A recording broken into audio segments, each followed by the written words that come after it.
Imette St. Guillen was a promising young woman with a bright future, but her life was tragically cut short one cold February night in New York City. Her disappearance set off a chilling chain of events, drawing investigators into a dark and dangerous web. As detectives uncovered disturbing truths about Darryl Littlejohn, the man at the center of it all, they soon realized that the answers they sought would reveal a story more brutal and horrifying than they could have ever imagined. Would justice be served for Imette, or would her killer escape the truth of his crimes? Imette St. Guillen was a 24-year-old graduate student at John Jay College of Criminal Justice in New York City. She was a bright, ambitious young woman who had made a name for herself as someone dedicated to her studies, with dreams of making a difference in the world of criminal justice. She had a close-knit group of friends who described her as friendly, outgoing, and always the life of the party. On February 25, 2006, after a long week of classes and assignments, Imette was looking forward to a much-needed night out. Her friends had invited her to the Village Lantern, a popular bar in the city's Greenwich Village. It was a typical Saturday night in the heart of New York, and the bar was bustling with energy. Imette arrived at the bar with a few friends, enjoying the music and conversation. The crowd was friendly, and Imette was in high spirits. She was known for her warm, engaging personality, and she had a way of making everyone around her feel comfortable. She spent hours laughing and chatting with friends, letting the pressures of her demanding studies fade into the background for a few hours. As the night wore on, the group continued to enjoy the lively atmosphere.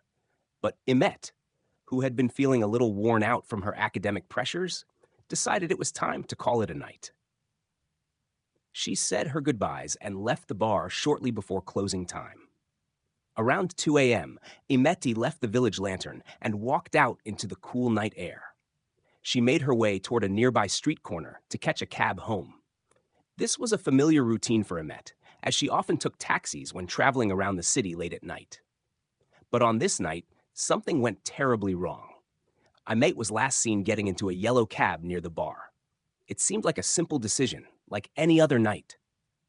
There was nothing unusual about her departure, no signs of distress or fear. But as the hours ticked by, her friends began to worry.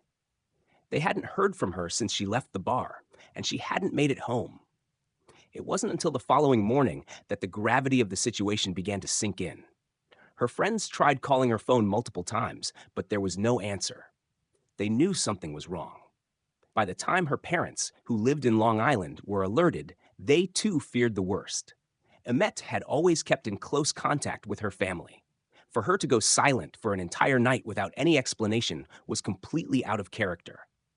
Her friends, concerned but still hopeful, retraced her steps, speaking to the cab driver who had dropped her off near her apartment. But the details were sparse. He recalled dropping off a woman, but couldn't remember any specific details about the trip or the route he had taken. The lack of answers only added to the growing sense of unease. As hours passed with no word from Imette, the worst fears of those who loved her began to take shape. Something had happened to her, but what? And where was she? Imette's disappearance quickly became a mystery that would captivate not only her loved ones, but the entire city of New York. The search began. And as investigators combed through every possible lead, they soon realized that this was no ordinary missing person case. There were troubling signs that pointed towards something far more sinister than a simple miscommunication or accident. Imette was gone, and the journey to uncover the truth behind her disappearance was only just beginning. The investigation into Imette St. Guillen's disappearance began almost immediately after her family reported her missing. The police quickly swung into action, launching a full-scale search for any signs of Imette. Given her history of keeping in close contact with her family and friends, the sudden silence from Imette raised alarm bells. Detectives began by retracing her last known movements, starting at the Village Lantern. Witnesses from the bar were interviewed, and investigators scoured the area for any clues that could point them toward her whereabouts. Surveillance footage from nearby cameras provided a glimpse of the night's events. The footage showed Imette leaving the bar around 2 a.m., alone, heading toward the corner where she would hail a cab. What stood out to investigators, however, was the brief moment when Imette was seen interacting with a man just before she entered the cab. The man was identified as Darryl Littlejohn, a 43-year-old bouncer at a local strip club. While the interaction between Imette and Littlejohn appeared brief and casual, it was enough to raise suspicions. Detectives began to focus on him, hoping that he might hold the key to unraveling the mystery of Imette's disappearance. The investigation revealed that Littlejohn was a man with a criminal history. He had been arrested multiple times, including charges of assault and battery. He had spent time in prison, and his record suggested a history of violent behavior. Despite these troubling details, there was no direct evidence to link him to Imette's disappearance. The lack of hard evidence didn't deter the investigators. They dug deeper into Littlejohn's background, speaking with people who knew him from his job as a bouncer at the strip club. Several of his coworkers and acquaintances described him as someone who was known for making unwanted advances toward women. They spoke of his violent temper and his unsettling presence in the nightlife scene. As the investigation continued, the police learned that Littlejohn had a history of showing interest in young women who frequented bars and clubs. Detectives found that he had been working at the Village Lantern around the time Imette had been there, though no one had witnessed him interacting with her directly inside the bar. Despite the suspicions surrounding him, Littlejohn maintained that he had not seen Imette that night, and there was no proof linking him directly to her disappearance. However, the case took a more sinister turn when police discovered that Littlejohn had been acting suspiciously in the days after Imette went missing. He had suddenly discarded his cell phone and had made an effort to distance himself from the scene of the crime. Detectives also found that he had been involved in an altercation with a woman just days before Imette's disappearance. This pattern of troubling behavior only increased suspicions about Littlejohn's involvement. Still, there was no concrete evidence that connected him to Imette's case. Yet, investigators knew that they were dealing with a man who had the potential for violence, and they were determined to find the missing pieces of the puzzle. As the days turned into weeks, the sense of urgency among investigators grew.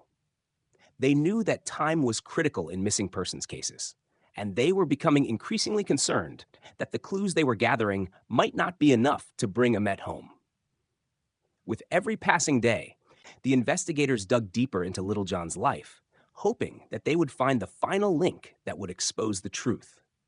Littlejohn remained their prime suspect, but the authorities had to be sure before making any arrests. The search for Imette was far from over, but with each new piece of information, it seemed clearer that the man they were looking for might already be hiding in plain sight. As the investigation into Imette St. Guillen's disappearance continued, the focus increasingly shifted toward Darryl Littlejohn. Detectives had uncovered a troubling history of violent behavior, and as they delved deeper into his past, a disturbing pattern began to emerge. Littlejohn had a long criminal record, which included multiple arrests for assault and battery. He had spent time in prison, but what was more concerning was the nature of his interactions with women. Those who knew him described a man who often pushed boundaries, making women feel uncomfortable with his advances and intimidation.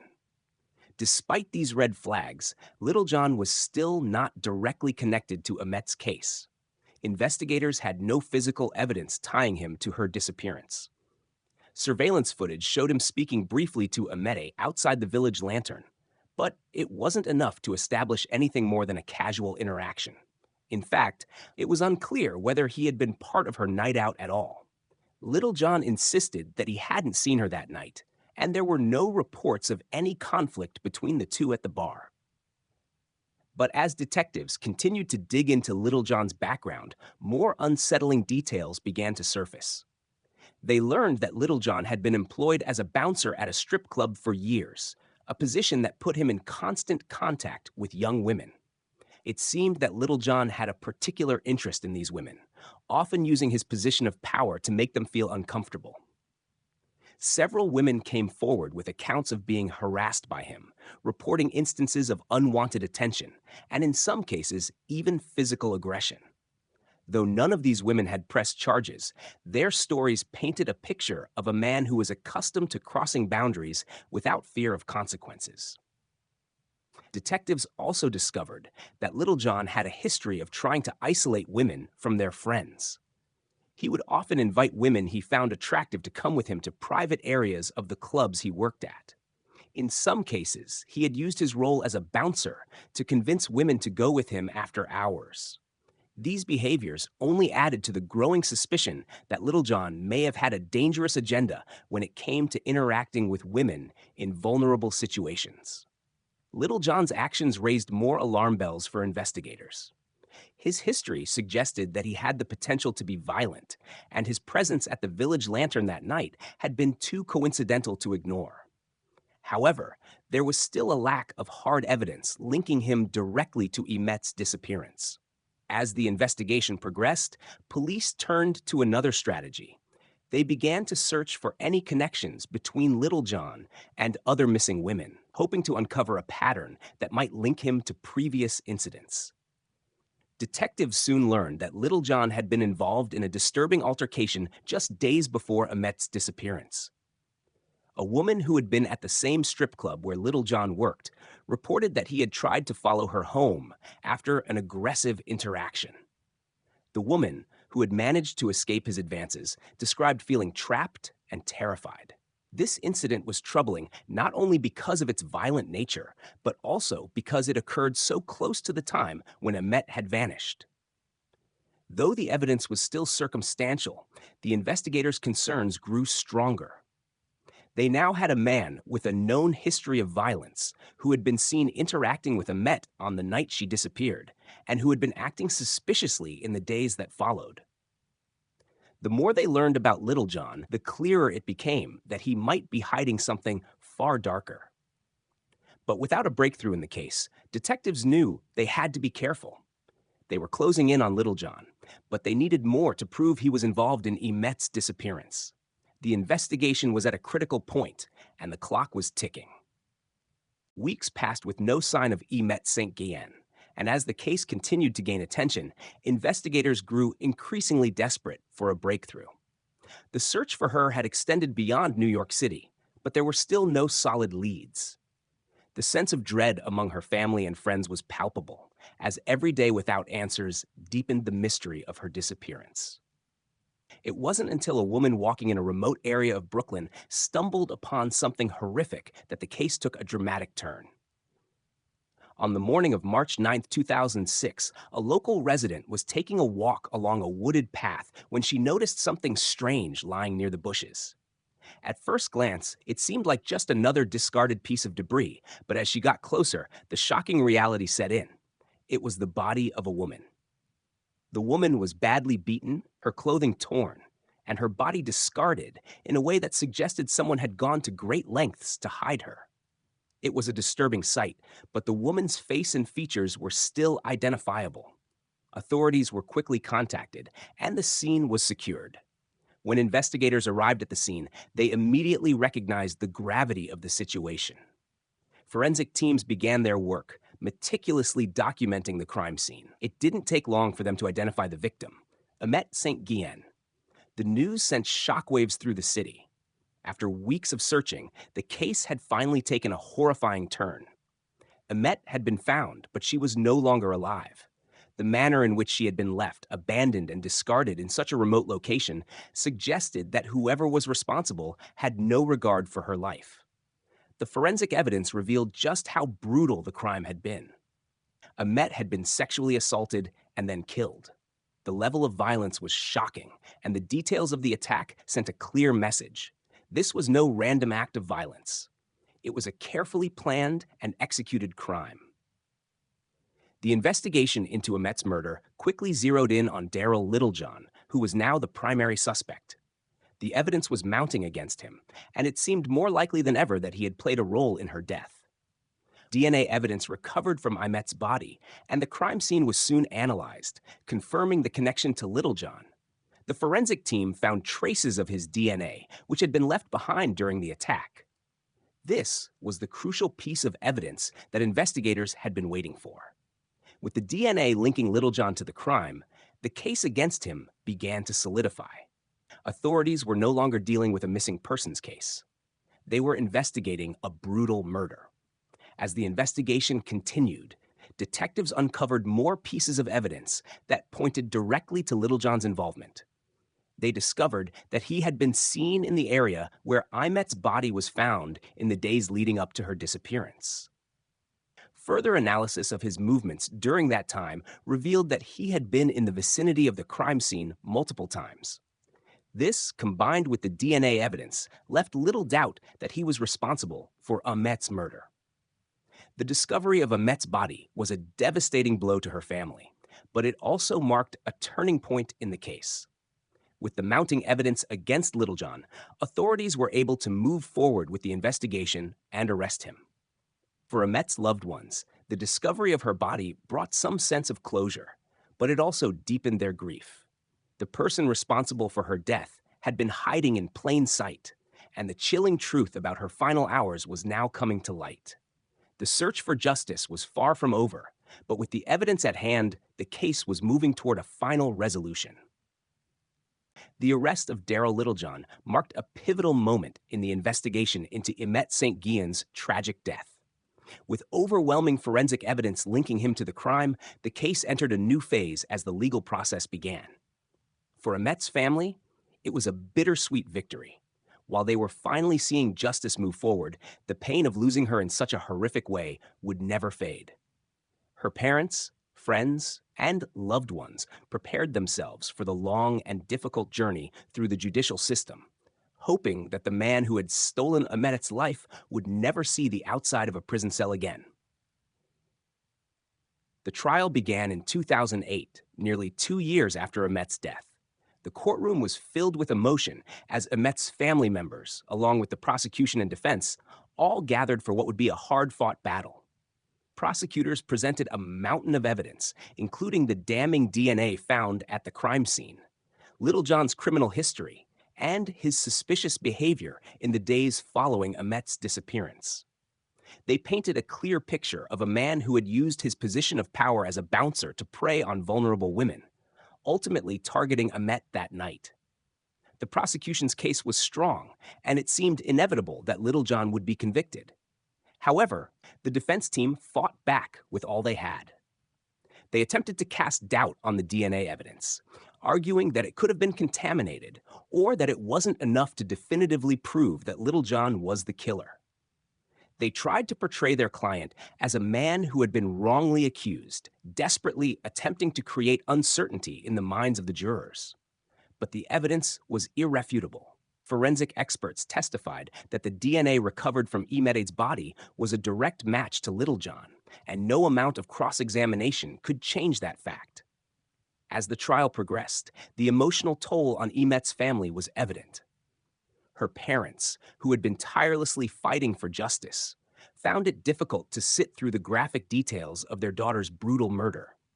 They were forced to relive the horror of Imette's final moments, hearing the heart-wrenching testimony of medical examiners who described the extent of the violence she had endured. It was a painful and exhausting process, but Imette's family was resolute. They knew that their daughter's life mattered, and they were determined to ensure that the man responsible for her death would be held accountable. In the end, the jury deliberated for several days before returning with a verdict. Darryl Littlejohn was found guilty of first-degree murder, kidnapping, and sexual assault. The conviction was a moment of justice for Imette's family, but it did little to ease the profound grief they felt. Imette would never walk through the door again, never fulfill her dreams, and never live the life she deserved. Still, the conviction was an important step in ensuring that no one else would become the victim of Littlejohn's violent tendencies. Littlejohn was sentenced to life in prison without the possibility of parole. The courtroom was filled with emotion as Imette's family finally felt a sense of relief that their daughter's killer would never be free again. For them, the trial had been a long and painful process, but it was a necessary one. They had fought for justice, and they had finally achieved it. In the years that followed, Imette's family channeled their pain into activism, working to raise awareness about the dangers women face in the nightlife industry and advocating for stronger measures to protect vulnerable individuals in public spaces. Imette's death had sparked important conversations about safety and justice, and her legacy lived on through the work her family did in her name. While nothing could bring Imette back, her family took solace in knowing that her story had a lasting impact and that her memory would inspire change for years to come.